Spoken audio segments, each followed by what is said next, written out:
भी सारे स्टूडेंट यहाँ पर तैयारी करने आए, तूने मेहनत नहीं की तो तू तो पीछे गया। और इन्होंने मैथ्स को इस तरीके से रिप्रेजेंट किया कि भाई मैथ्स आसान है, बट विदाउट पेन कुछ ट्रिक्स मेरी खुद की ऐसी जनरेट की जिसको लोगों ने आज कॉपी भी किया और कॉपी करके बोल रहे हैं हमारी ट्रिक है। मगर चलो, क्योंकि आज अगर हम रोड पर भी निकलते हैं तो कांस्टेबल भी मिलता है, हेलो सर आप ही के बैच का हूँ।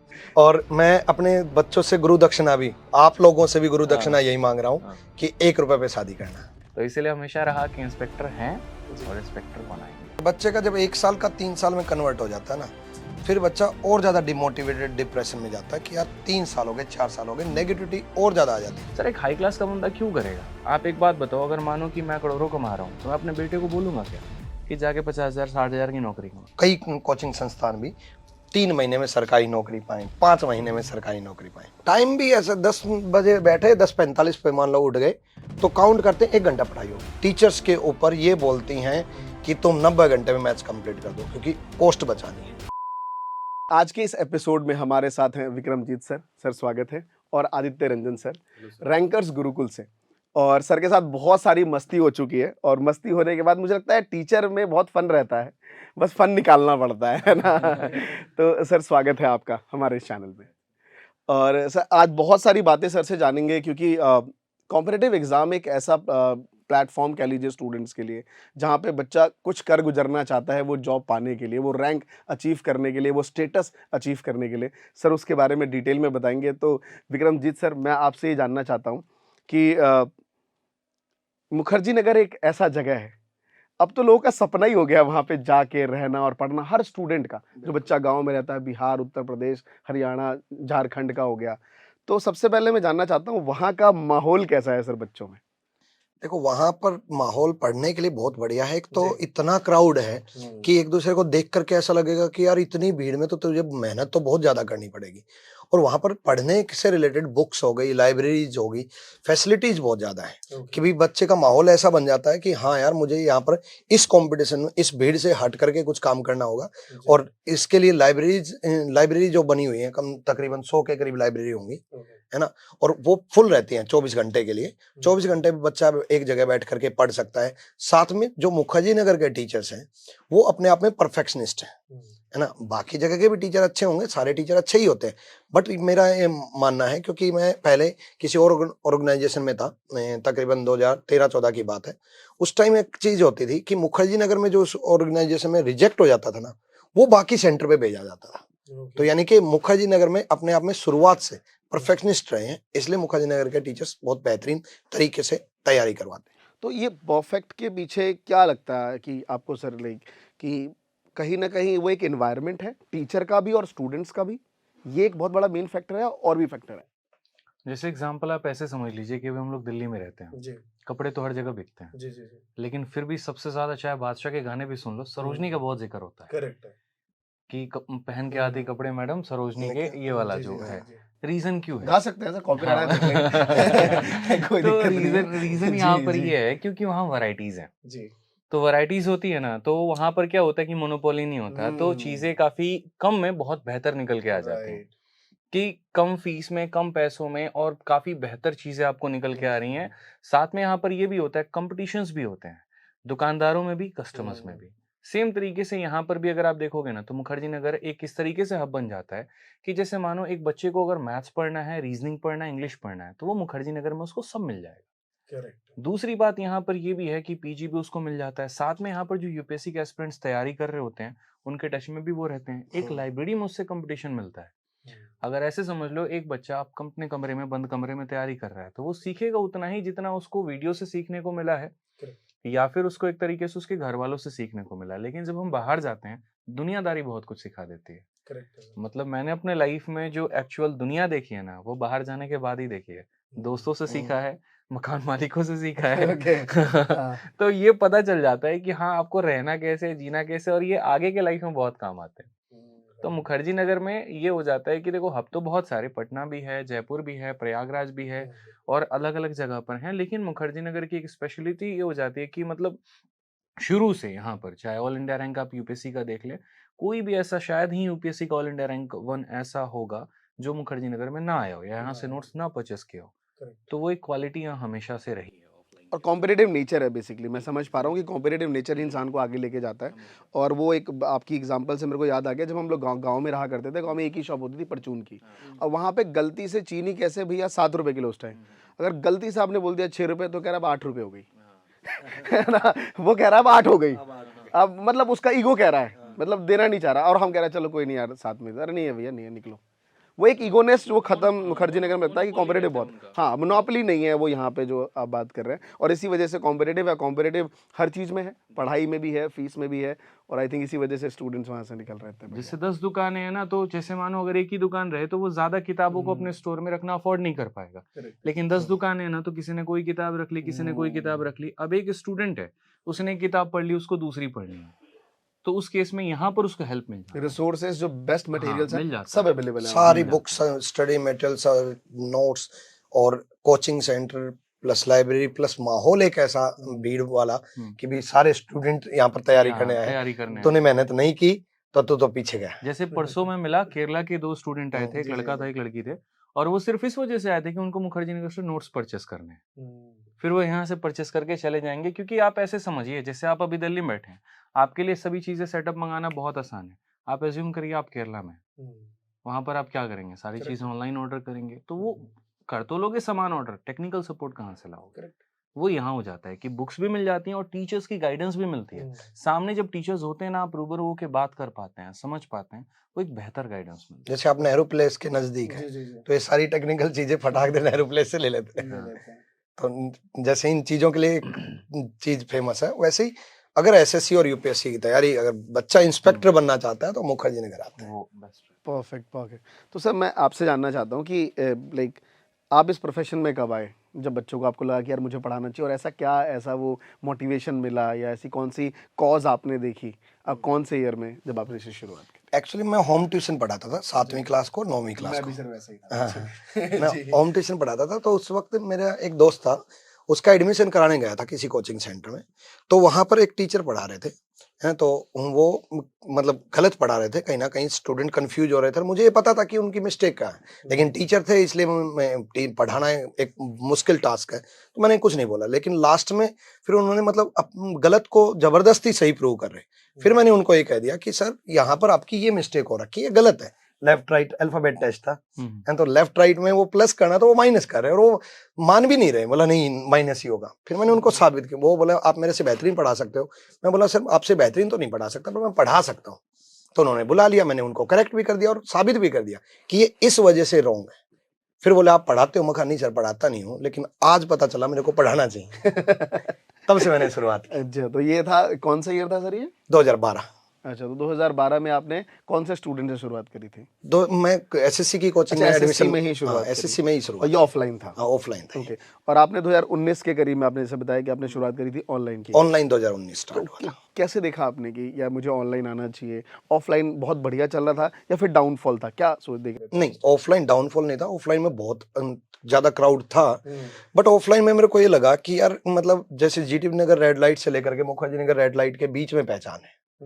बस 2 किलोमीटर के बीच में स्टूडेंट जान रहे हैं, अगर थोड़ा सा आगे चले गए कोई नहीं जान रहा। तब मुझे लगा कि अपने ऑल ओवर इंडिया में जाना है। जी, अपने शब्दों में कहूँ तो जो आपकी एक्सपर्टीज थी, जो आपकी नॉलेज है, वो बाकी स्टूडेंट तक कैसे पहुंच पाए, है ना? तो अब कोई बच्चा गांव में बैठा है, उसको भी विक्रमजीत सर से ही पढ़ना है, और वो नहीं पढ़ पा रहा क्योंकि मुखर्जी नगर नहीं आ पा रहा, क्योंकि फाइनेंशियल कंडीशन ऐसी है, तो उस तक कैसे पहुंचा जाए, इस वजह से ऑनलाइन स्टार्ट किया। शुरुआत से रैंकर्स गुरुकुल का एक ही उद्देश्य रहा है कि बच्चों की ज्यादा से ज्यादा मदद कर पाए। परफेक्ट। और अभी मैंने आपके चैनल का देखा कि recently like with in 5 months में आपके 5 लाख सब्सक्राइबर्स बढ़े हैं। तो ये क्या प्यार है बच्चों का, ऐसा क्या आप दे रहे हैं जो इतने बच्चे खिंचे हुए आपकी तरफ आ रहे हैं? ये बच्चों का प्यार तो है ही, साथ में टीम बड़ी जबरदस्त मेहनत कर रही है। उसमें आदित्य रंजन सर हैं। जब से आदित्य रंजन, पहले मैं 2019 में मैं खुद अकेला रीजनिंग पढ़ा रहा था, चल रही थी चीजें, चल रही थी। फिर आदित्य रंजन सर से मीटिंग हुई। पहली मीटिंग में मेरे को ये क्लियर हो गया कि विजन बहुत बड़ा है, चीजें बिल्कुल प्लान थी कि इस तरीके से ऐसे ऐसे करेंगे, और वैसे वैसे इन्होंने बड़ी जबरदस्त मेहनत की। मतलब मैं हमेशा हर वीडियो में बोलता हूँ, मतलब बाकी टीम की एक तरफ तारीफ और आदित्य रंजन सर की अलग से तारीफ। वो इस वजह से क्योंकि एक्चुअल में ये चीजें समझी, चीजें अप्लाई की और बहुत सारी मेहनत की बच्चों के लिए। और इन्होंने मैथ्स को इस तरीके से रिप्रेजेंट किया कि भाई मैथ्स आसान है, उससे डरना नहीं है, उससे मोहब्बत करवाई इन्होंने मैथ्स से। इस वजह से आज मैथ्स में सबसे ज्यादा स्टूडेंट इनके बैच में एनरोल्ड होते हैं। सेम मेरा कंसेप्ट था 2012 से रीजनिंग, कि भाई रीजनिंग में कुछ डिफरेंट किया जाए। हर बच्चा ये मानता है कि रीजनिंग ना आती है, हो जाएगी, है ना, लेकिन रीजनिंग में टाइम कैसे बचा जाए, रीजनिंग में बिना पेन कैसे सोल्व हो। पेन उठा करके तो कोई भी सोल्व कर देगा, बट विदाउट पेन कुछ ट्रिक्स मेरी खुद की ऐसी जनरेट की जिसको लोगों ने आज कॉपी भी किया और कॉपी करके बोल रहे हैं हमारी ट्रिक है। मगर चलो, अच्छी नॉलेज पहुंचनी चाहिए, मेन उद्देश्य तो वही है ना। और कुछ चीजों पे तो मैंने अब कॉपीराइट ले रखा है, तो वो मेरे खुद के कंसेप्ट जनरेट किए हुए हैं कि हाँ ये कंसेप्ट मेरे बनाए हुए। और फिर उससे बच्चों को प्यार ये मिला कि यार हम तो दूसरे तरीके से करते थे, कैलेंडर जैसे सोल्व करते थे कि यार हम तो ओड डेज के कंसेप्ट से करते थे, ये तो बड़े तरीके से सोल्व हो रहा है, बस देखते ही सोल्व हो रहा है। सिलोजिज्म 50 को 100 में कन्वर्ट नहीं कर सकते, है ना। बिल्कुल डिफरेंट चीजें जनरेट की ताकि बच्चों का प्यार मिलता गया आगे बढ़ते गए। लाइक बहुत बढ़िया। बट मैं एक चीज़ जानना चाहूँगा as a creators, as a teachers, जो लोग आपको देख रहे होंगे इस टाइम, बडिंग टीचर्स जो भी बन रहे हैं, आ रहे हैं, अभी आपने बात करी कि हमने इस पे कॉपीराइट, आपने बात करी कि हमने लिया हुआ है अपने कुछ कॉन्सेप्ट के ऊपर, क्या है थोड़ा उसको मैं समझना चाहूँगा। नहीं, जैसे कुछ कॉन्सेप्ट्स मैंने कैलेंडर के बनाए और सिलोजिज्म के बनाए, वो इसलिए लिया गया क्योंकि कुछ टीचर्स उसी चीज को अपना अपनी बता बुक रहे में हैं। पब्लिश कर रहे थे। जैसे अच्छा। 150 का कंसेप्ट सिर्फ मेरी बुक में ओके। है ना, किसी और बुक में नहीं है। तो इसलिए लिया कि वो चीजें जो जनरेट की गई है ताकि वो मेरे पास ही रहे, ओके। बढ़ाएं। बिल्कुल अच्छे मेरे स्टूडेंट आज तकरीबन 50 स्टूडेंट टीचर बन चुके हैं जी। और मेरे को बड़ी खुशी होती है मेरे कंसेप्ट पढ़ाएं ताकि मैक्सिमम लोगों तक अच्छी चीजें पहुंच सके।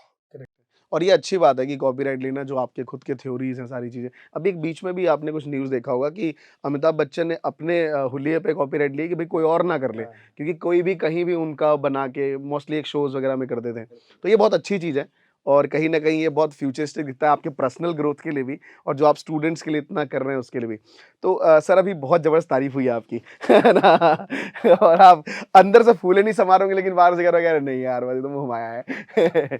बहुत बढ़िया सर। नहीं, वो तो आप तारीफ़ के लायक हैं सर उस चीज़ में जो आपने किया है, और बच्चों के प्रति आपका जो डेडिकेशन सर ने देखा है तभी बोल रहे हैं उन चीज़ों को, और वो प्यार है तभी नंबर्स दिख रहे हैं सर। नंबर्स ऐसे ही थोड़ी दिखते हैं, तो वो दिख रहे हैं नंबर। तो मैं जानना आपसे चाहूँगा सर कि आपके अंदर ये पढ़ाने की लालसा, ये मोटिवेशन कैसे आई?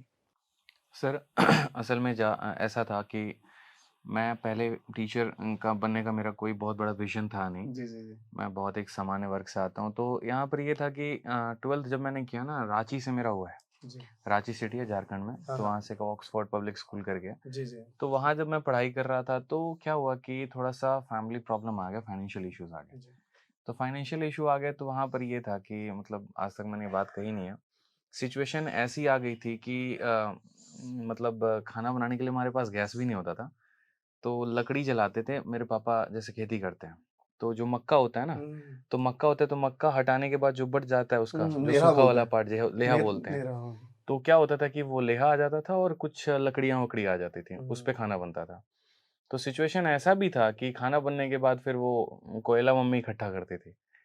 फिर वो कोयला इकट्ठा करके फिर उसको सेल करेगी, तो कभी महीने के 150 आ गए, 200 आ गए।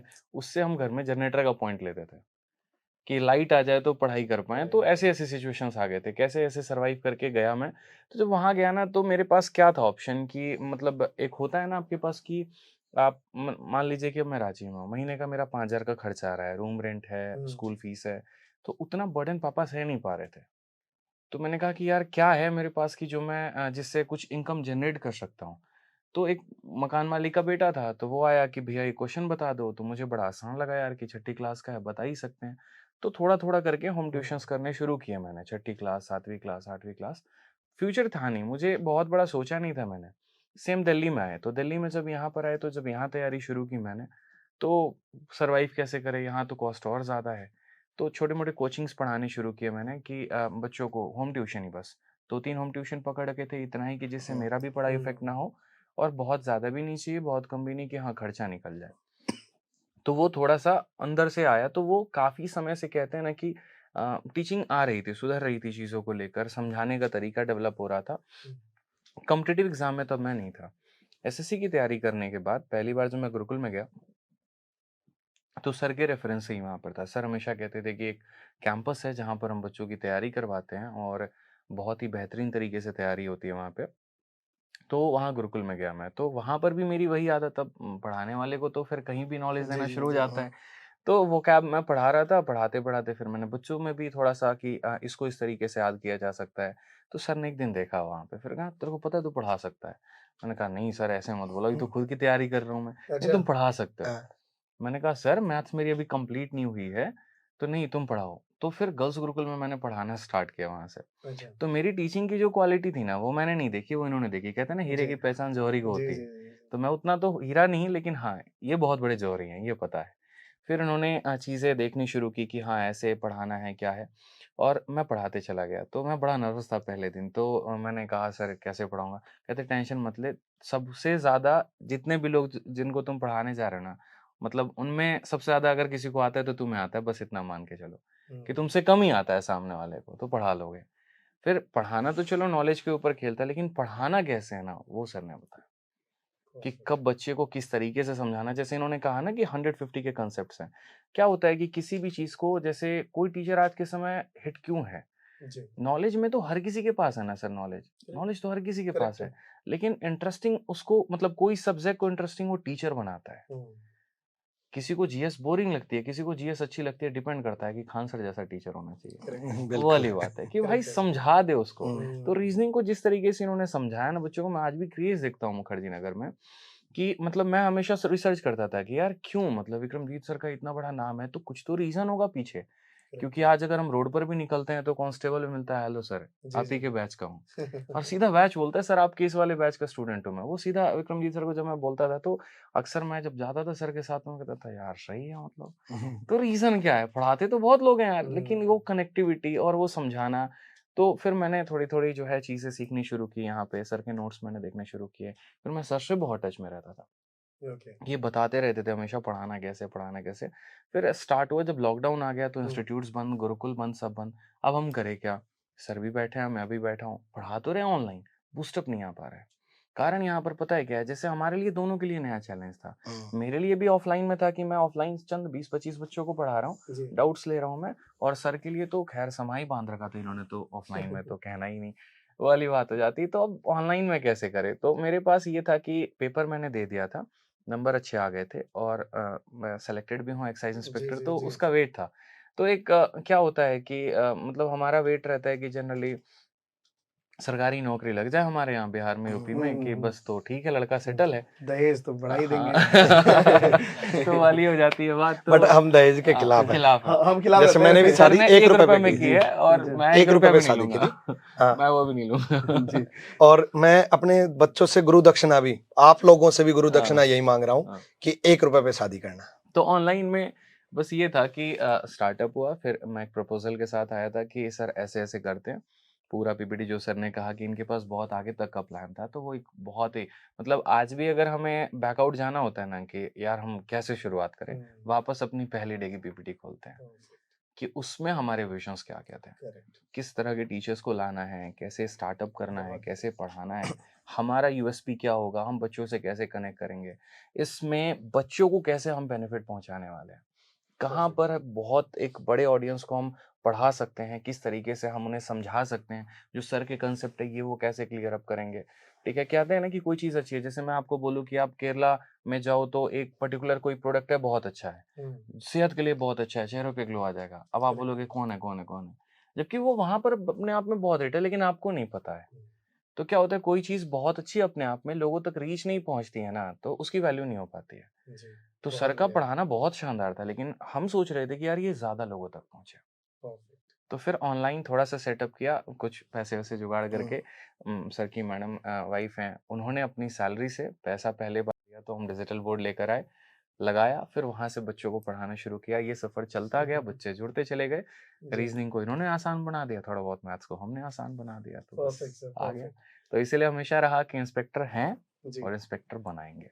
वेरी नाइस सर वेरी हाँ, नाइस तो ये लाइन बहुत मोटिवेट करती है हाँ, क्योंकि मतलब मैं अभी मतलब ये अपने आप में एक लाइन है कि आपने वो चीज अचीव करी हुई है तो वो फिर वो एक वो मोटिवेशन देता है विश्वास बच्चों दिलाया में, करेक्ट बच्चों है। को, और आज यही कारण है कि हम्म। लगभग हर थाने में अपना एक स्टूडेंट SI है। चाहे आप बहुत मुखर्जी बढ़िया नगर है, दिल्ली में कहीं भी चले जाओ, बहुत बढ़िया। तो खुशी मिलती है। दिमाग में 2-3 डिस्काउंट मुझे दिख रहे हैं, रास्ते में कहीं पकड़ा गया, कभी कुछ हो गई तो बड़ा बड़ा हेल्पफुल होगा वो हमारे लिए तो सर। वेरी नाइस, बहुत अच्छा सर, बहुत डिटेल में आपने बहुत चीज़ें समझाई। आपने इनके बारे में बहुत सारी बातें कही, तो मेरे मन में एक सवाल आ रहा है कि सर आपकी एज क्या है? बहुत कम एज एज में बहुत कुछ हासिल किया सर ने, जी, मैं बता रहा हूँ, और जी। ये मतलब मेरे लिए बहुत रियल मोटिवेशन है, वेरी नाइस। बहुत। तो मैं सर से ही सुनना चाहता हूँ सर, बच्चे ये रिवील्ड है या नहीं है, या सीक्रेट आज ही रिवील कर रहा है? नहीं 18 के तो हैं। सर क्या नहीं, एज क्या है? मैं सिर्फ मेरी 18। उम्र 18 साल है। अच्छा। बच्चों को भी पता है मेरी उम्र 18 है। मैं एक पहला इंसान ऐसा हूँ जिसकी उम्र 6 महीने बढ़ती है, फिर 6 महीने कम हो जाती है, वापस 18 आ जाता हूँ। हर बर्थडे 18 मनाता हूँ मैं। बहुत बढ़िया, मतलब सीरियसली आपने, मतलब जो मैंने आपके बारे में सुना है कि वो सारी चीजें, जैसे गुरुकुल की बात कर रहे थे, हाँ। ये अभी कुछ टाइम पहले मैं सुन भी रहा था इसके बारे में। मैं आपसे जानना चाहता हूँ कि ये थॉट्स आपके दिमाग में क्यों आया, और ये अभी भी आप इसको कंटिन्यू कर रहे हैं और अच्छे से लेवल पे कर रहे हैं कंटिन्यू, बच्चों को इतना सपोर्ट कर रहे हैं, गुरुकुल में बुला के स्टूडेंट्स रहते हैं, थोड़ा सा जानना चाहूंगा उसके बारे में आपसे। देखो 5 जनवरी 2019 ऑनलाइन स्टार्ट हुआ था। जी। उससे पहले गुरुकुल स्टार्ट हुआ था 1 फरवरी 2018। एक्चुअल में गुरुकुल स्टार्ट करने का मेन उद्देश्य ये था कि एक ऐसी जगह जहां पर रहना, खाना, लाइब्रेरी, क्लास, कोचिंग सब कुछ मिल जाए बच्चे को एक ही जगह पे, और बच्चे का मोबाइल भी जमा कर लेते हैं हम, और हाँ। बच्चे का शेड्यूल हमारे अकॉर्डिंग चलता है। बच्चा खुद दिमाग ना लगाए, हमारी बात फॉलो करे, हमारे अकॉर्डिंग चले, हमारी स्ट्रेटेजी फॉलो करे, और बच्चे को हम टॉपर बनाएंगे, सिलेक्शन नहीं दिलाएंगे, हम रैंकर्स बनाएंगे। इसका नाम भी रैंकर्स गुरुकुल इसीलिए रखा कि हम रैंकर्स क्रिएट हम करेंगे। सिलेक्शन नहीं देना चाहते, सिलेक्शन नहीं देना रैंकर्स पर फोकस था, क्योंकि सिलेक्शन तो सर ऐसे समझ लो 10,000 पोस्ट है, तो एक रैंक 1 भी है और एक रैंक 10,000 भी है, तो थोड़ी मेहनत मारेंगे तो 10,000 तो आ जाना है। इम्पोर्टेंट रैंक 1 लाने वाले फोकस होती है, तो रैंकर्स पे ज्यादा फोकस था। और गुरुकुल इसीलिए था क्योंकि जैसे इन्होंने कहा ना, मोबाइल सबमिट कर लेते थे हमारे अकॉर्डिंग चलो, वो गुरुकुल में ही ऐसा हो सकता है, कोचिंग इंस्टीट्यूट से ऐसा नहीं करवा सकते। तो वो गुरुकुल कंसेप्ट था कि डिसिप्लिन हमारी होगी, रैंकर्स हम बना देंगे, तो रैंकर्स गुरुकुल है। ये मोटिव आज तक रैंकर्स गुरुकुल का किसी का क्लियर नहीं हो पाया, बट आज आपके चैनल के नहीं माध्यम से बहुत हम बहुत clear अच्छे कर से पा क्लियर रहे हुआ है, बहुत कम शब्दों में आपने क्लियर किया। इसका पीछे सिंपल एक बात है कि विजन आपका पूरा क्लियर है, इसलिए ज्यादा आपको बताना नहीं पड़ा और कम शब्दों में चीजें हम समझ चुके हैं। तो सर मैं आपसे सवाल जानना चाहता हूँ कि लास्ट डंडा आपने बच्चों को कब पीटा था? है ना? कब कब कुछ याद है सर आपको? कब उठा नहीं, दिया आपने? मतलब डंडा तो पढ़ नहीं, नहीं रहा है इसको, आज इसकी लगा डांट दूं। डांट तो बहुत लगाते रहते हैं, है ना। रैंकर्स गुरुकुल में पूरी टीम मैनेज कर रही है ना, वो डांटती भी रहती है। जैसे सुबह उठाना, सुबह 6 बजे उठा दिया जाता है ना। हम भी मोटिवेट करते हैं कि हम कब तक उठाएंगे, तुम खुद से कब और डांटते भी हम उन्हीं बच्चों को हाँ। जिनसे हमें उम्मीद होती है, उम्मीद पता है होती कि है, कर बिल्कुल, लेगा, कर लेगा। और ये क्या कर रहा है, क्या क्या कर रहा है। तब डांटते हैं। हाँ, मैंने भी 10 साल सर ऑफलाइन में हाँ, पढ़ा है, बिल्कुल। और जहां पता है कि ये नहीं कर पाएगा या खुद ही इसका विजन ही नहीं है, बिल्कुल। अलग ही फिर उसको डांटते भी नहीं है शायद।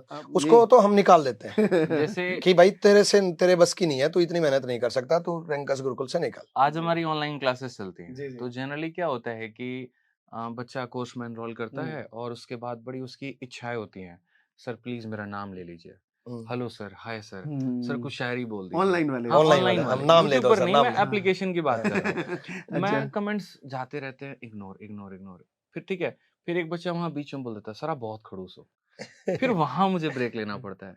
मैं कहता हूँ सुनो, पहले पैसे लेके आए, पेमेंट कर दी, एडमिशन हो गया, अब क्या चाहते हो कि तुम्हारे पैसे में मैं शायरी बोलूं या पहले पढ़ूं? तुम्हारा विजन क्या था यहाँ आने का? सर पढ़ना। मेरा विजन क्या है यहाँ पे? पढ़ाना। पढ़ाना। तो वहीं करते हैं ना। 1 घंटे में मैं कॉमेडी करूँ वो ज़्यादा अच्छा लगेगा, मैं बातें करूँ वो ज़्यादा अच्छा लगेगा। तो मैं खड़ूस नहीं हूँ यहाँ पे, मैं आपको डाँट रहा हूँ इसका मतलब ये नहीं है कि उसके पीछे मेरा मोटिव है।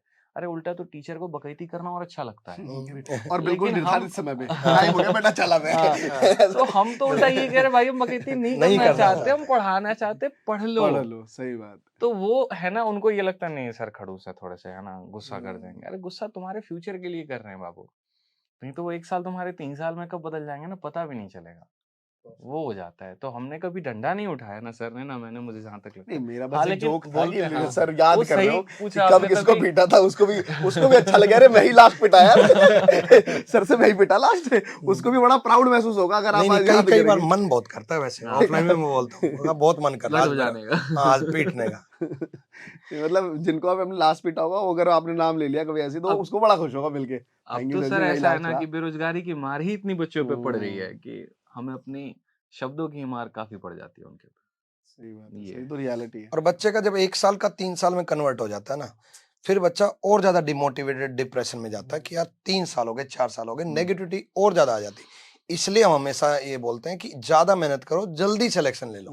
ज्यादा अ क्यों पढ़ना है यार, अगर जल्दी ज़्यादा करो, टाइम जाओ। लग गया और तो क्या। नेगेटिविटी बहुत ज़्यादा आ जाएगी। जैसे मैं हमेशा बोलता हूँ उनको कि यहाँ से मुंबई अगर 1000 किलोमीटर है, 10 की रफ्तार से चलोगे 100 घंटे में पहुंचोगे, 100 के चले तो 10 करेक्ट, घंटे में। जल्दी पहुंचो यार, कि चलना क्यों है जितना। रुकना क्यों है? आज के टाइम पर पूरी दुनिया भाग रही है, वेट कौन किसका करता है सर? सफलता जल्दी जितनी से जल्दी सिलेक्शन लो प्राप्त और करेंगे बस। तो फायदा करेक्ट है, उतना ये भी अच्छा एक है। बहुत सिंपल फिलोसफी है जो मैं खुद फॉलो करता हूँ। हाँ, अबे ज्यादा क्यों पढ़ना है, जल्दी जल्दी हाँ। पढ़ो, नौकरी लो, हाँ, पैसा बस कमाते हैं चंद जीवन में, किताबें हैं, पढ़ते ही पढ़ो रहना, चंद और आगे किताबें हैं, बढ़ो। क्या बस। करना है इतना। मेरा सर एक सवाल है इसी से, जब आपने ये बातें कही कि यार क्यों ज्यादा पढ़ना और ये सारी चीजें, मुझे ऐसा लगता है कि कॉम्पिटिटिव की दुनिया ना, लाइक गवर्नमेंट जॉब की दुनिया एक अलग है रियल वर्ल्ड से।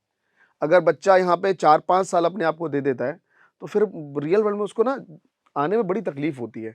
तो मैं आपसे जानना चाहता हूँ इस पे, मैं वैसे तो मैं भी काफ़ी कन्विक्शन में रहता हूँ इन चीज़ों को लेके, लेकिन एज अ टीचर, क्योंकि आप डेली इस चीज़ को जी रहे हैं, उन बच्चों को देख रहे हैं, मिल रहे हैं, एक बनता हुआ जा रहा है और एक नहीं बन रहा है, वो भी दिखता है आपकी आंखों के सामने। इस पर डिटेल में आप चाहूँगा कि कितने समय देना चाहिए उसको, कितना ईयर देना चाहिए। सर असल में पता है क्या है, कई सारी चीजें हमारे आसपास घूम रही होती हैं और इसका जिम्मेदार हम नहीं होते हैं।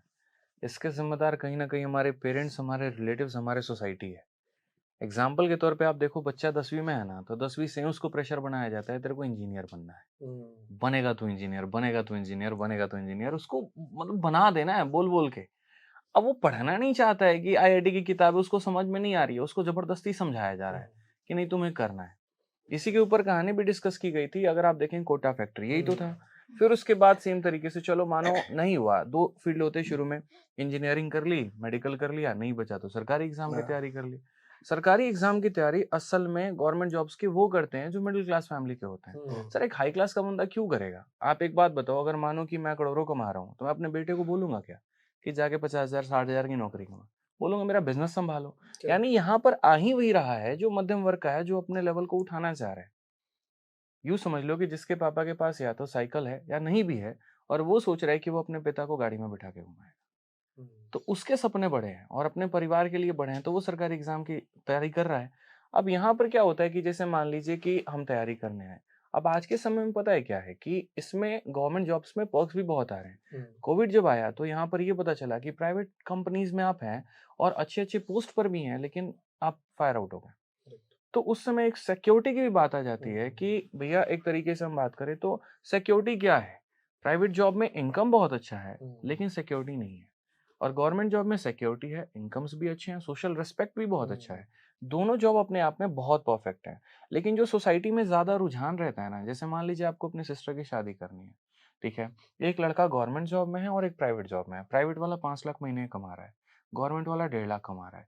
ग्राम विकास अधिकारी है। आप खुद ही यहाँ से माइंड मेकअप कर लेंगे किससे करना है। नहीं, मेरा एग्जाम्पल। हाँ, नहीं वो बात राइट है, मेरा पर्सपेक्टिव बिल्कुल डिफरेंट हो सकता है, but as a general society अगर हम बात करें बिहार में और कहीं भी यही यही यही भारतवर्ष चलता है में, बिहार में, नॉर्थ यूपी बेल्ट में, पूरा यहाँ ले पर। लें, है ना, हाँ, तो ये जो पूरा जो है वो गवर्नमेंट जॉब नॉर्थ जी। बेल्ट जो रहता है ना सीन, वो यहाँ पर ये रहता है कि इनकम पे डिसाइड नहीं करना, सिक्योरिटी, सेफ्टी सिक्योर पे, जॉब। कि मेरी सिक्योर बेटी जॉब। या जो भी है जाएगी तो कितना सिक्योर रहेगी वहां पे, कि क्या ऐसा तो नहीं होगा। जैसे स्टार्टअप्स में हमेशा खतरा होता है, क्या पता डाउन हो गया तो उसमें ये बहुत सारी चीजें डिसाइडिंग फैक्टर हो जाती हैं। तो गवर्नमेंट जॉब जनरली लोग इसीलिए ज्यादा प्रेफर कर रहे हैं। अब यहाँ पर क्या हो रहा है, आज के टाइम पर आप देखोगे तो गवर्नमेंट जॉब में वो लोग भी आ रहे हैं जो आईटी से पास आउट है, ठीक है? अब सोचिए एक आईआईटी को क्या जरूरत पड़ रही है गवर्नमेंट जॉब? यूपीएससी में ज्यादातर एस्पिरेंट्स जो हैं वो आईआईटीएंस आते हैं। एक तो हाँ, एक जो आपने पूछा कि कितने साल तक बच्चे को जी, वो तैयारी मेरा एक करते सवाल रहना था, बहुत चाहिए, इम्पोर्टेंट जी। वो है ना? वो उस कितने साल पॉइंट पर तक? भी मैं आऊंगा। तो यहाँ पर पहले बात तो मुझे जो लगा ना, ये लगा कि ये कंपटीशन बढ़ क्यों रहा है, फ्रस्ट्रेशन क्यों बढ़ रही है, क्योंकि पहला था कि यहाँ पर बच्चा नेगेटिव हो जा रही है।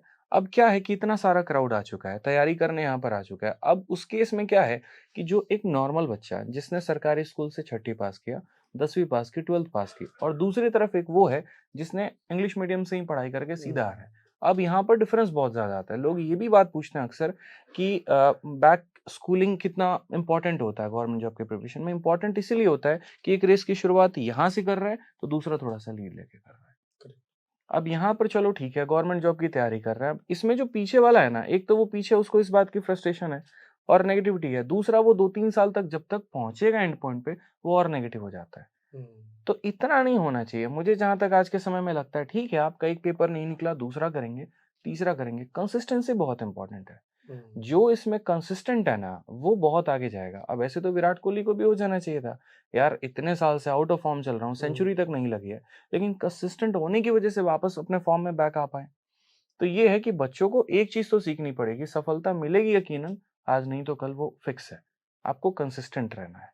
हमेशा एक वो लाइन बोलता हूँ कि कौन कहता है कि छन्नी में पानी रोका नहीं जा सकता, बर्फ बनने का तो इंतजार करें। तो थोड़ा सा सब्र करना पड़ेगा, पेशेंस रखना पड़ेगा यहाँ पे। और दूसरी बात, हम ये कभी नहीं कह सकते कि कितने साल इंपॉर्टेंट है। रीजन पता है क्या है? हर पर्सन का अपना एक लेवल होता है, वो डिसाइड करता है। जैसे मान लीजिए कि कोई इंग्लिश मीडियम से पास आउट है, कोई हिंदी मीडियम से पास आउट है, कोई सरकारी स्कूल से पढ़ा हुआ है। अब इंग्लिश मीडियम वाले की इंग्लिश ऐसे भी थोड़ी सी तैयार है, तो उसको थोड़ा वक्त कम लगना है। दूसरा, एक कोई खाना भी बना रहा है, अपने कपड़े भी धो रहा है, अपना सारा क्लीन भी रूम झाड़ू पोछा कर रहा है, और उसको उसमें पढ़ाई भी करनी है। दूसरा, जिसने मान लीजिए कि पीजी ज्वाइन कर रखा है, कोई बात की टेंशन नहीं, ना खाने का, ना ये लॉन्ड्री लगा रखी है, उसके वो 3 घंटे बच जा रहे हैं। अब उसके पास क्या है, समय ज्यादा है, उसके पास रिसोर्सेज है, तो लाइब्रेरी भी ज्वाइन कर रखा है। तो पढ़ने के आवर्स भी डिपेंड करते हैं यहाँ पर कि आप अपने स्टडी को कितना टाइम देना चाहते हैं। एक बच्चा देना तो चाहता है 12 घंटे, उसको क्वालिटी मिल पा रही है 6 घंटे की, दूसरे को पूरा 9 घंटे मिल रहा है, तो वो एक एज मिल जाता है वहां पे। तो कभी हम ये नहीं कह सकते कि 2 साल में सरकारी नौकरी हो जाएगी। निकालने वालों ने 8 महीने में भी निकाला है, और निकालने वालों ने 8 साल में भी निकाला है। वो जैसे कल डिपेंड ही करता है। कल ही एक बच्चा पूछ रहा था कि सर यही क्वेश्चन आप बोला, सर कितने साल तैयारी करें। वो फिक्स मैंने नहीं कह उनको कहा सकते। कि भाई ये देखो ना, तुम कितने घंटे पढ़ रहे हो। हम्म। मगर 12 घंटे 12 महीने, और अगर आप 6 घंटे पढ़ रहे हो तो 24 महीने। पढ़ना तो उतना ही है, क्योंकि टाइम कहने से क्या है होता है ना? ना सर, तो वो नेगेटिविटी आ जाती है बच्चे के अंदर। सर ने तो बोला था 1 साल में सिलेक्शन हो जाएगा, यार मेरे को 2 साल हो गए तैयारी करते करते, मतलब मैं गलत हूँ। और क्या एक पता वो सही हो, अब उसका एंड होने वाला है, ये एक भी तो हो चीज और भी सकता है। गलत फैल रखी है। कई कोचिंग संस्थान भी 3 महीने में सरकारी नौकरी पाए, 5 महीने में सरकारी नौकरी पाए। ये बहुत गलत माइंडसेट बन रखा है बच्चे का कि बच्चा ज्यादातर क्या करता है, आज मैंने फॉर्म भरा, फॉर्म भरने के बाद बच्चा आएगा, और जबकि एग्जाम 2 महीने बाद है, और आकर के बोलता है कि 2 महीने में इंस्पेक्टर बना दो सर। तो इस चीज का सबसे ज्यादा ख्याल रखना होगा। बच्चे को मानना पड़ेगा कि टाइम लगता है, एक्चुअल में लगता है टाइम। जिनका सिलेक्शन हुआ उन्होंने भी टाइम लगाया। कई टॉपर्स ये बोल देते हैं कि मेरा फर्स्ट अटेम्प्ट था और मैं टॉप कर गया। एक्चुअल में उसका फर्स्ट अटेम्प्ट नहीं था, उसकी ग्रेजुएशन उस साल हुई थी, 12th करते हुए उसने तैयारी शुरू कर दी थी। तैयारी तो 3 साल से कर रहा हो। तो अगर टाइम लग रहा है किसी बच्चे का, तो उससे नेगेटिव नहीं होना है, उसको सब्र रख करके और ज्यादा मेहनत करनी है और एफर्ट्स लगाने हैं। परफेक्ट, बहुत बढ़िया सर, सही तरीके से आपने आंसर दिया। आपने भी काफी डिटेल में उसको समझाया, जो बच्चा अगर इस प्रोफेशन में हो तो वो समझ पाए। और आपने वो जो लास्ट वाली लाइन कही कि टाइम बहुत इंपॉर्टेंट है यार, बहुत कि तुम इंपॉर्टेंट, अपना हार्ड वर्क कितना दे रहे हो। पता चला तुम पूरे दिन में 1 घंटे पढ़ रहे हो, तो तुम्हें तो कम से कम 10 साल चाहिए, है ना? हमारा तुम्हारे लिए 10 डिपेंड साल करता है आप करते क्या है, हाँ, दिए गए जी। घंटों में आप उसका कितना यूटिलाइज करेक्ट करते है, हैं। करेक्ट है दूसरी बात, कभी ये भी मत जज किया करिए कि आप भी 6 घंटे पढ़ रहे हैं, आपका पास वाला भी 6 घंटे पढ़ रहा है, तो बराबर किया। क्या पता यार वो 6 घंटे बिना रील्स देख के पढ़ रहा है, तुम रील्स देख के पढ़ रहे हो। सही बात यहाँ है पे सर, तो ये भी होता है ना कि उनको आपने काउंट कर लिया, सर लाइब्रेरी लगा रखी है 6 घंटे की, क्वेश्चन लगाए 20, क्यों बाकी टाइम रील्स देखने में निकाल दिया। तो ये भी तो होता है। टाइम भी ऐसा 10 बजे बैठे, 10:45 पे मान लो उठ गए, तो काउंट करते हैं 1 घंटा पढ़ाई होगी। 1 घंटा कहाँ हुई? ऐसा नहीं, मतलब आज के एक्चुअल समय टाइम में। होना चाहिए। बिल्कुल। तो सर इतनी ईयर्स की जर्नी में बहुत सारे इंसिडेंट आपके पास आए होंगे, जो कभी कोई गरीब का बच्चा बहुत आगे निकल गया होगा, आपका स्टूडेंट। कुछ 1-2 वाकया आप शेयर करना चाहेंगे कि एक स्टूडेंट था मेरा ऐसा, वो आज उस पोस्ट पे चला गया? एक स्टूडेंट जो है, मतलब ये बात है 2018-17 की होगी। तब आप ऑफलाइन में थे? ऑफलाइन में थे, प्योर ऑफलाइन। हाँ। मुखर्जी नगर में ना पैम्पलेट्स बांटता था, और पैम्पलेट्स से मतलब डेली के उसको पैसे मिलते थे 200 रुपए, डेली के 200। कभी किसी कोचिंग, फिक्स जॉब भी नहीं थी, कभी किसी कोचिंग के पैम्पलेट बांट रहा, कभी किसी कोचिंग के पैम्पलेट बांट रहा। फिर मेरी कोचिंग के भी पैम्पलेट उसने बांटे। तो जब मेरी कोचिंग के उसने पैम्पलेट बांटे तो मेरी उससे इंटरेक्शन हुई। तो उसने कहा कि सर, आप क्या करते हो? बोला सर यही बस। फिर मैं कहा उसके अलावा? बोला सर तैयारी। मैं किस चीज की? बोला सरकारी नौकरी की। फिर मैंने कहा कि सरकारी नौकरी की तैयारी? मैं कहा, फिर मैंने बैठाया उसको, मैं कहा तू ठीक है स्ट्रगल करके सरकारी नौकरी ले रहा है, कल से मेरे बैच की फीस नहीं देनी तेरे को, और उस टाइम रीजनिंग स्पेशली चलता था, मुखर्जी नगर के बाकी टीचर से भी मैं बात करूंगा तेरे ब्याह पे, अगर वो नहीं माने तो तेरी फीस मैं भरूंगा। उस बच्चे का मेरे को हमेशा याद रहता है, वो बच्चा दिल्ली पुलिस एसआई सेलेक्ट आज, बताइए सर। और बहुत मेहनती बच्चा था, और उसको मतलब उसका सिलेक्शन देख करके ना मैं हमेशा ये सोचता हूँ यार मतलब कुछ किया जिंदगी में, और वो आज दिल्ली पुलिस एसआई है। वो सबसे ज्यादा मेरा फेवरेट स्टूडेंट रहा है, बहुत मेहनत की। नहीं सर, परफेक्ट। मतलब ऐसी इंस्पिरेशन स्टोरीज टीचर को आगे बढ़ाती हैं सर, और ये रियलिटी की जब भी अभी ऐसे इसी इंटरव्यू के माध्यम से वो बात जग गई, अब कहीं ना कहीं वो जोश आपके अंदर और बढ़ा देता है जो आप बिल्कुल, ये बाकी स्टूडेंट्स रियल मोटिवेशन हमें इन्हीं स्टोरी से आता है, जी। जो 12 घंटे पढ़ा पा रहे हैं, जब चीजें ऐसे बदलती हुई देखते हैं ना कि किसी बच्चे का यार लाइफ क्या थी और अब क्या बन गई। नहीं परफेक्ट है सर। सो लाइक अभी आप क्या देख रहे हैं, जब भी अभी रैंकर्स गुरुकुल काफ़ी आगे बढ़ रहा है, लोग जुड़ रहे हैं आपके साथ, टीचर्स जुड़ रहे हैं आपके साथ, और बहुत बढ़िया चल रहा है, स्टूडेंट्स की अच्छी रैंक्स निकल रही है, जब भी रिजल्ट्स आ रहे हैं, बच्चे काम कर रहे हैं उसमें, अब आपका आगे का विजन क्या है? देखो, विजन से पहले मैं आपको बताना चाहूंगा कि हम बाकी ऑर्गेनाइजेशन से क्यों अलग हैं और किस इस तरीके से बच्चों का प्यार क्यों मिला।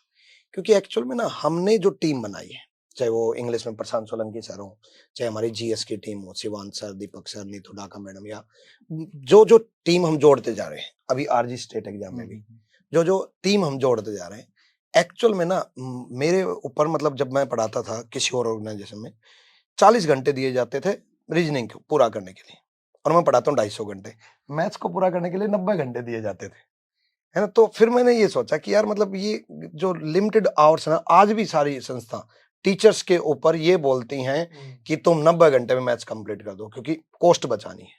हमने टीचर को ये बोला तुम ज्यादा से ज्यादा पढ़ाओ, ज्यादा से ज्यादा दो बच्चों को, ताकि बच्चा तैयार हो सके। इसलिए बच्चों का प्यार मिला कि यहाँ पर पढ़ाने की लिमिट नहीं है, जब तक बच्चे को ढंग से समझ में आ जाए। और हर टीचर इसी तरीके से जोड़ा है कि वो टीचर हमारे एम्प्लॉय नहीं, सारे टीचर हमारे पार्टनर हैं, इस तरीके से कि सारे टीचर हमारा साथ दें। जैसे हम दो भाई मानते हैं, मतलब हम दो we are brother from another mother, हम दोनों बिल्कुल, मैं इसको हमेशा छोटा भाई मानता हूँ। मतलब जितना ट्रस्ट अपने वाइफ पे किया जाता है उतना ट्रस्ट इस पे किया है, और इसको मेरे पे ट्रस्ट है।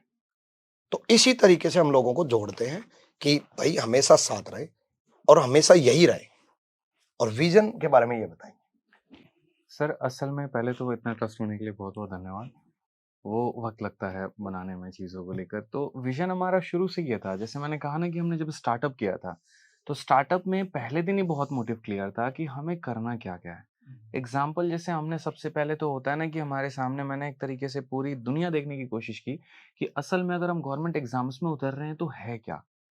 ठीक है, तो हमारे पास देखने के लिए काफ़ी कुछ था, सुधारने के लिए काफ़ी कुछ था, लेकिन लिमिटेड स्फेयर्स थे हमारे। तो उस समय तो बस हमने नॉर्मल एसएससी को पढ़ाना समझा। लेकिन आज के टाइम पर मैं ये देखता हूँ कि जैसे मान लीजिए आसान भाषा में बताएँ तो 3 तरह के बच्चे हैं। एक वो हैं जो ऑनलाइन पढ़ना चाहते हैं, पैसे नहीं है। दूसरा वो हैं जिनके पास हाँ, चलो थोड़ा सामर्थ्य है तो अपनी मतलब ऑनलाइन वो बैच ले सकते हैं या ऑफलाइन ले सकते हैं। तीसरे वो हैं जो किसी और से पढ़ रखे हैं।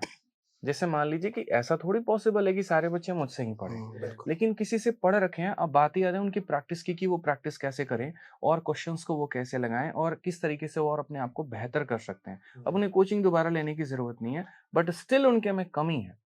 तो ये 3 पॉइंट्स को हमने कैसे क्लियर किया सबसे पहले, और उस पे विजन क्या है। जैसे पहला अगर हम देखें तो ना सिर्फ अभी एसएससी बल्कि और भी कई सारे एग्जाम्स हैं। जैसे मान लीजिए स्टेट एग्जाम्स हो गया, स्पोकन इंग्लिश हो गई और भी चीजें हो गई, तो उसके ऊपर रैंकर्स गुरुकुल थोड़े थोड़े धीरे धीरे कदम बढ़ा रहे हैं। मतलब हम ये भी नहीं करना चाहते कि हाँ मतलब सर आज के टाइम पर हमें बड़े आराम से, मतलब बात करूँ तो 3-3.5 करोड़ की फंडिंग आराम से है हमारे पास, बट हम सीधा मना करके चलते हैं। शायद हम पहली बार ये फिगर पब्लिकली कह भी रहे हैं, ठीक है, बहुत आराम से कि कोई भी इन्वेस्टर तैयार है कि हम इन्वेस्ट करेंगे। बट उस केस में वो हो जाता है ना कि फिर वो अपने अकॉर्डिंग फीस रखेंगे जो हम नहीं चाहते हैं। हम बच्चों को फ्री पढ़ाना चाहते हैं जो पॉसिबल नहीं हो पाएगा। हम बच्चों को बहुत ही नॉर्मल फीस में हम डिलीवर करना चाहते हैं जो नहीं हो पाएगा। तो विजन हमारा ये है कि थोड़ा थोड़ा हमारे पास जितना भी हम स्टेबल हो पाएंगे उन पैसों से हम यहाँ पर एक स्टेट एग्जाम हमने अपना शुरू कर लिया, स्पोकन इंग्लिश भी शुरू कर लिया, और ये भी, और टीम जो बनाएंगे वो बहुत परफेक्ट होगी अपने आप में, जो पैसों के लिए हमारे साथ नहीं जुड़ेगी, जो उद्देश्य के साथ जुड़ेगी, जिनको वाकई में पढ़ाना है। बच्चों को एक बेहतर बेहतर इंस्पेक्टर बनाना बनाना है। है। तो एक तो वो हमारा यूट्यूब प्रोग्राम हो गया, दूसरा हमारा एप्लीकेशन होता है। एप्लीकेशन पर पूरे इंडिया में सबसे कम मिनिमम फीस है। आप सोचो ना, 200 रुपए का रिचार्ज कराते हो, 1 महीने जाता है, ठीक है। जैसे आपने कहा ना, एक प्लेट मोमोज की कीमत, हमारे शायद एक समोसे की कीमत है। हम 700 रुपए में पूरे लाइफ टाइम वैलिडिटी के साथ एक बच्चे को एक पूरा कोर्स दे रहे हैं 350 वीडियोस की, यानी एक वीडियो 2 रुपए की है, आप ऐसे समझ लो, ठीक है। पीडीएफ्स दे रहे हैं, तो वो एक अलग प्रोग्राम है जो एप्लीकेशन पर होता है, क्योंकि अलग अलग कोर्सेज होते हैं। अब हर कुछ रैंडमली हम यूट्यूब पर नहीं पढ़ा सकते, मीन्स आया तो वो भी पढ़ाओ। कितना पढ़ाओगे आप, क्या पढ़ाओगे? ऑलरेडी हम 1.5 साल से कर रहे हैं, तो ऑलरेडी जैसे मानो कि हमारे अलग अलग यूट्यूब चैनल्स का प्रोग्राम हो गया जो फ्री एजुकेशन है, थोड़ा सा पेड हो गया वो एप्लीकेशन, लेकिन वो एक तरीके से आप बात करो तो बहुत हाई उसकी फीस नहीं है। ऑफलाइन में जो बच्चे पढ़ना चाहते हैं, तो ऑफलाइन में पूरे मुखर्जी नगर में सबसे कम मेरी फीस है मैथ्स में और रीजनिंग में इनके, सबसे कम। कि हम बस उस पर काम करते हैं कि जितना हमारा कॉस्ट आ रहा है। ऑफलाइन में बच्चे बोलते फीस ज्यादा क्यों है? भाई खर्चे ज्यादा होते हैं। एक कमरे का किराया 8,000 है, लेकिन हम जो दे रहे हैं वो 8 लाख दे रहे हैं रेंट, तो वो कहाँ से बियर अप होगा? कॉमर्शियल रेट भी आप जानते हो, तो वो हो जाता है ऑफलाइन कोचिंग्स का। तीसरा जो मैंने आपसे पॉइंट कहा वो ये कहा कि मुझे ऐसा लगता है, जैसे मान लीजिए आपने पढ़ा, किसी और से आपने कोचिंग ली, कंसेप्ट बहुत क्लियर, आपके प्रैक्टिस अच्छी नहीं है और आपको नए सवाल लगाने हैं, कुछ अच्छे अप्रोच भी आपको चाहिए।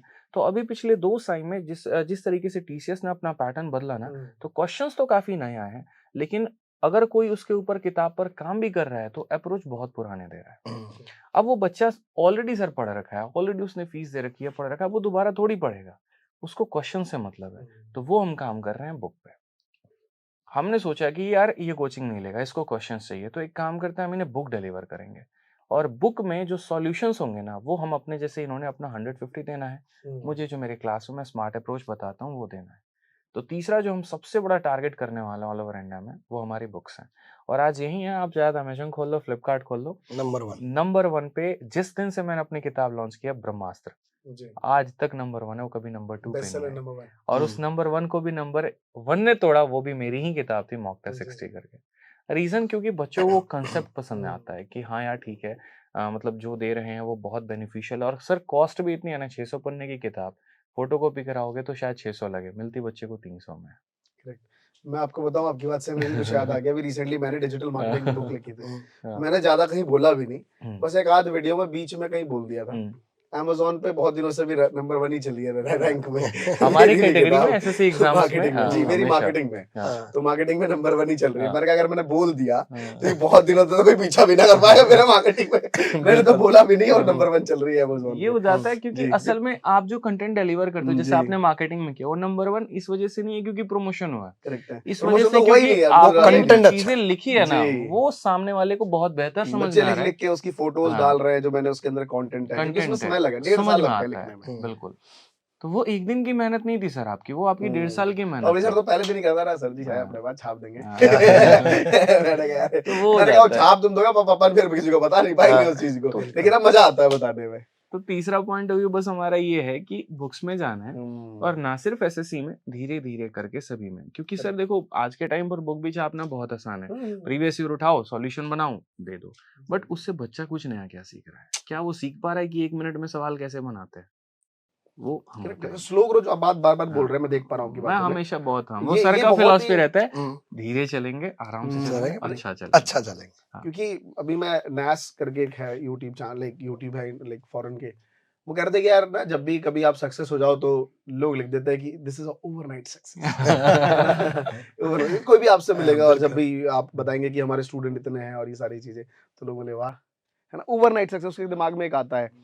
तो उसने कहा कि यार कभी भी किसी बिजनेस को बनाने के लिए 10 साल लगते हैं, और ये रियलिटी है, और वहां पे आपको एक स्लो ग्रोथ ही लेनी पड़ेगी। जैसे कि आपने कहा कि हम चादर लाइक पाँव फैला लेंगे और ठंड लगी फिर कर ली, तो पहले ही क्यों करना, धीरे चादर बढ़ाओ, पाँव फैलाते रहेंगे यार। जो आपकी बात है बहुत बढ़िया सर, सीरियसली आपने बहुत अच्छा विजन है आपका, और बहुत तरीके से आप आगे बढ़ रहे हैं हर चीज़ों में। एंड आई होप कि बेस्ट हम आगे और मिले, और हम इस इंटरव्यू को याद करें, और हमने क्या क्या अचीव करा आगे टाइम पे रैंकर्स गुरुकुल के थ्रू, हम उसकी डिस्कशन करें। सर बस यहाँ पर यह है कि सबसे पहले तो आपको बहुत बहुत धन्यवाद देना चाहेंगे, क्योंकि सर एक कनेक्शन आपके साथ इस तरीके से इतने कम समय में इतना पॉसिबल इसीलिए हो पाया क्योंकि हम सेम फील्ड के हैं, हमारे विजन्स भी सेम है। जैसे आपका जो थॉट है, जिस तरीके से मैंने आपकी वीडियोस देखी, हमेशा रहता है कि हम बच्चों को कैसे और सशक्त कर पाएं।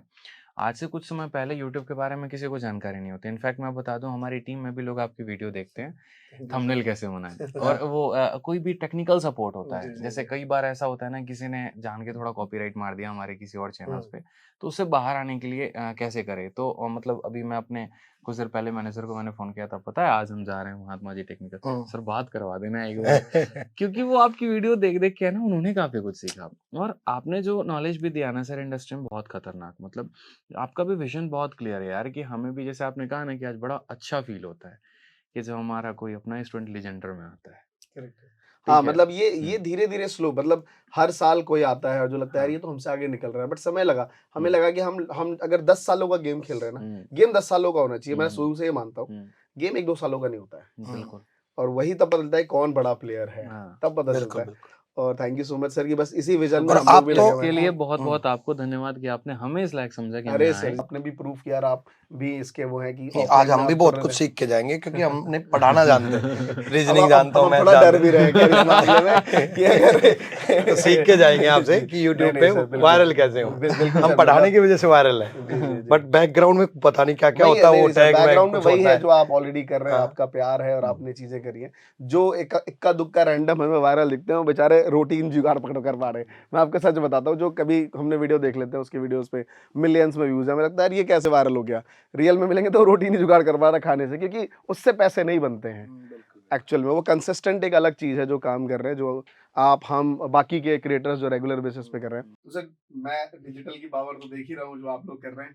तो मेरा एक छोटा सा सवाल है सर आपसे कि पिछले 1.5 सालों में आपने 5 लाख सब्सक्राइबर्स किए, बीते 5 महीनों में आपने 5 लाख कर डाले, तो ये मिलियन तो क्रॉस हो लिया सर।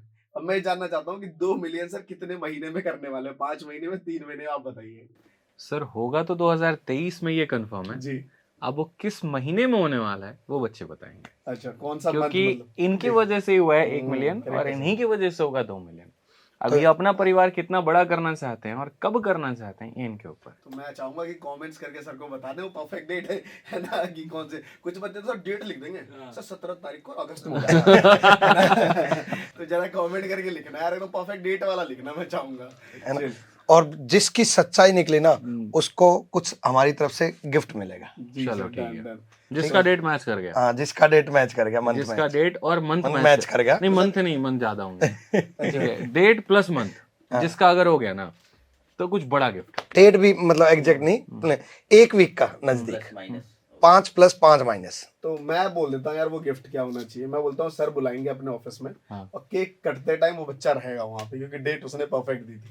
चलो वो तो रहेगा ही रहेगा, लेकिन फिर भी कुछ ऐसा होगा हाँ, जो उसको उसके बच्चे के लाइफ फायदे में यूज आएगा, उसकी पूरी लाइफ में मदद। करेक्ट है, बहुत बढ़िया। तो वो डेट, अब अच्छा कुछ बच्चे ऐसे भी होंगे कि अलग अलग नाम से उसने सारी डेट भर डाली, कमेंट हमारे, है ना, कमेंट नहीं हमारे। तो ये टेक्निकल ध्यान रखना, हम भी थोड़े टेक्निकल एक्सपर्ट हैं। तो बस मतलब आप अपनी एक्सपर्टीज बताइए कि सर के हिसाब से कि क्या प्रोबेबिलिटी सर की चल रही है, उस प्रोबेबिलिटी के अकॉर्डिंग आप डेट्स लिख सकते हैं उसमें।